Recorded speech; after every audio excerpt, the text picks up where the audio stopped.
Hello, dear student. I, Dr. Sushil, Assistant Professor Commerce, KT Government Kolratia.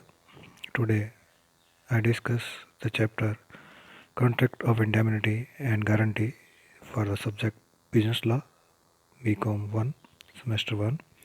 It will cover definition, essentials, elements, and rights of parties. First of all हानि रक्षा अनुबंध परिभाषा यानी definition. भारतीय अनुबंध अधिनियम की धारा 124 के अनुसार हानि रक्षा अनुबंध का अनुबंध एक ऐसा अनुबंध है जिसके द्वारा एक पक्षकार दूसरे पक्षकार को किसी ऐसी हानि से बचाने का वचन देता है जो स्वयं उसके वचनदाता अथवा किसी अन्य व्यक्ति के आचरण से पहुंचे। यानी कि इसमें एक व्यक्ति दूसरे व्यक्ति को किसी हानि से होने का बचाने का वादा करता है और वह हानि खुद उसके खुद के आचरण से भी हो सकती है और किसी दूसरे व्यक्ति के आचरण से भी हो सकती है। फॉर एग्जाम्पल, वह कोई घोड़ा बेचता है और अब वह से कहता है कि उस घोड़ा उसी कीमत पर मुझे दे दो।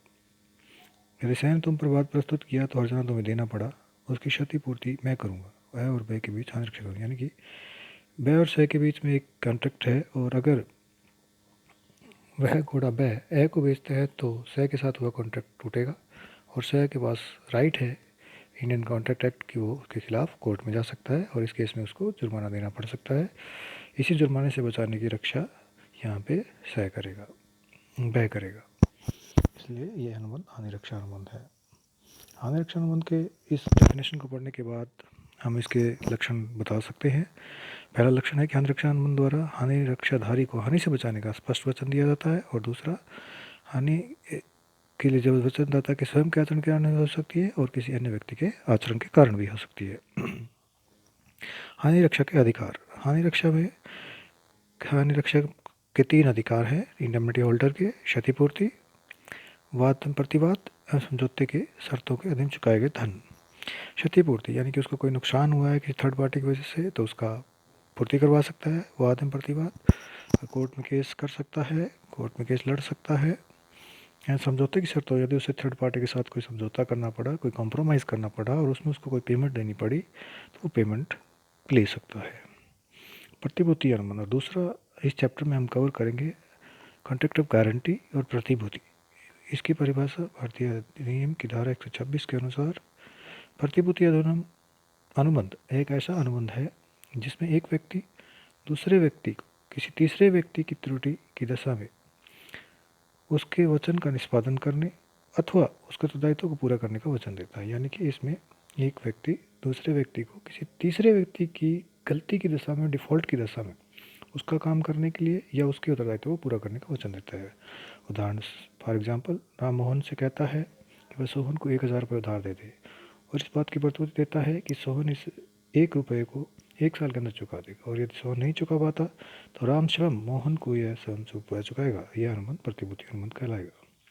प्रतिबंध अनुबंध के आवश्यक लक्षण बता सकते हैं हम इस परिभाषा को पढ़ने के बाद। इस अनुबंध में कम से कम 3 पक्षकार होते हैं, यानी एक प्रतिभू श्योरिटी, दूसरा मूल ऋणी प्रिंसिपल डेटर और तीसरा ऋणदाता क्रेडिटर्स। उन तीनों पक्षों की सहमति आवश्यक है। इसमें तीनों पक्षों की कंसेंट जो है वो होनी चाहिए, फ्री कंसेंट होनी चाहिए। प्रतिभूति का दायित्व से मूल ऋणी अपने दायित्व के निष्पादन में त्रुटि करता है, यानी मूल ऋणी के प्रिंसिपल डेटर के डिफॉल्ट करने पर ही गारंटर की दायित्व बनता है। प्रतिभूति का अनुबंध लिखित हो सकता है, ये मौखिक हो सकता है, परंतु ये स्पष्ट होना चाहिए, कोई गर्भित नहीं हो सकता। चलो प्रतिभूति की समाप्ति। प्रतिभूति 2 टाइप की होती है, कंटिन्यू गारंटी और specific guarantee. Specific guarantee means की guarantee for a particular transactions. Continue guarantee mean guarantee for all transaction done by between the 2 parties. यानी कि हम एक पर्टिकुलर आदमी की गारंटी लेते हैं कि वह किसी दूसरी पार्टी से जितनी भी ट्रांजेक्शन करेगा सबके लिए हमारी गारंटी है, उसको चालू गारंटी कहेंगे। चालू गारंटी को हम 3 तरीक़ों से ख़त्म कर सकते हैं। सूचना द्वारा, बाय नोटिस। हम नोटिस दे सकते हैं सामने वाले पार्टी को कि आज के बाद होने वाली किसी भी ट्रांजेक्शन के लिए मेरी कोई गारंटी नहीं होगी, तो वो समाप्त हो जाएगी। प्रतिभू की मृत्यु होने पर, अगर किसी गारंटर की मृत्यु हो जाती है तो उसकी मृत्यु के बाद होने वाली ट्रांजेक्शन के लिए उसका कोई भी उत्तराधिकारी जिम्मेवार नहीं होता, वो समाप्त हो जाती है। अवैध अथवा व्यर्थ प्रतिभूति, अगर पता लग जाता है कि आपकी जो गारंटी ली गई थी वो किसी मिथ्या वर्णन के कारण या किसी फ्रॉड के कारण ली गई थी तो वो कॉन्ट्रैक्ट अवैध होता है और वो गारंटी समाप्त हो जाती है। प्रतिभू का दायित्व, गारंटर का श्योरिटी का दायित्व है। प्रतिभू का दायित्व मूल ऋणी के साथ सह विस्तृत होता है। प्रतिभू का दायित्व जो है प्रिंसिपल डेटर के साथ होता है। अगर प्रिंसिपल डेटर को माफ़ कर दिया गया तो प्रतिभूति श्योरिटी का गारंटर का दायित्व भी समाप्त हो जाता है। प्रतिभूति का दायित्व मूल ऋणी से प्रारंभ होता है। प्रतिभूति का दायित्व तब समाप्त प्रारंभ होता है जब मूल ऋणी जो है, प्रिंसिपल डेटर जो है, वो डिफॉल्ट करता है। से प्रतिभूति का दायित्व, अगर आप एक से ज़्यादा गारंटर हैं, सभी गारंटर का दायित्व इक्वल होता है। प्रतिभूति के दायित्व की समाप्ति, प्रतिभूति के दायित्व की समाप्ति क्या होता है? खंडन की सूचना द्वारा।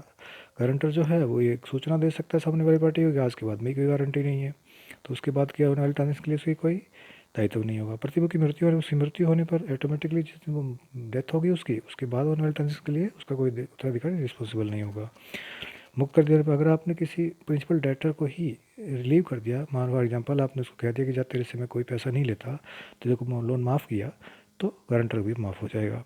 मूल ऋणी से समझौता, अगर आप प्रिंसिपल डेटर से कोई एग्रीमेंट कर लेते हो, कोई समझौता कर लेते हो, कोई कंप्रोमाइज़ कर लेते हो कि कम दे दे, ज़्यादा दे दे, ब्याज माफ़ कर दिया या कुछ और कर दिया, तो उस केस में प्रिंसिपल डेटर भी मुक्त हो जाता है। छिपाव द्वारा, अगर गारंटी कंसीलमेंट से ली गई है, कोई तथ्य छुपा के आपको गारंटर बनाया गया है, बाद में आपको उस तथ्य का पता लग जाता है, तो भी गारंटी ख़त्म हो सकती है। प्रतिभूति के शामिल होने की शर्त में, अगर आपने गारंटी की साथ वाले गारंटर के शामिल होने की शर्त पे दी है, तो ये गारंटी भी समाप्त हो सकती है। प्रतिभूति के अधिकार, प्रतिभूति के अधिकार क्या है? मूल ऋणी के विरुद्ध अधिकार। मूल ऋणी के विरुद्ध अधिकार है कि वो पेमेंट करने के बाद मूल ऋणी के खिलाफ कोर्ट में केस जा सकता है, उसकी कोई गारंटी उसके पास है, उसका कोई प्रोडक्ट उसके पास पड़ा, उसका लियन ले का अधिकार उस पर यूज़ कर सकता है। ऋणदाता के विरुद्ध अधिकार, ऋणदाता के विरुद्ध पेमेंट देने के बाद ऋणदाता के पास कोई सिक्योरिटी है तो वो ले सकता है। सह प्रतिभूतियों के विरोधात, अगर सह कोई साथ में दूसरा गारंटर भी है तो उससे उसके जितना हिस्सा उसका बनता है वो हिस्सा भी उससे मांग सकता है। तो इस चैप्टर में आपके लिए इतना काफ़ी है। Thank you very much, good luck.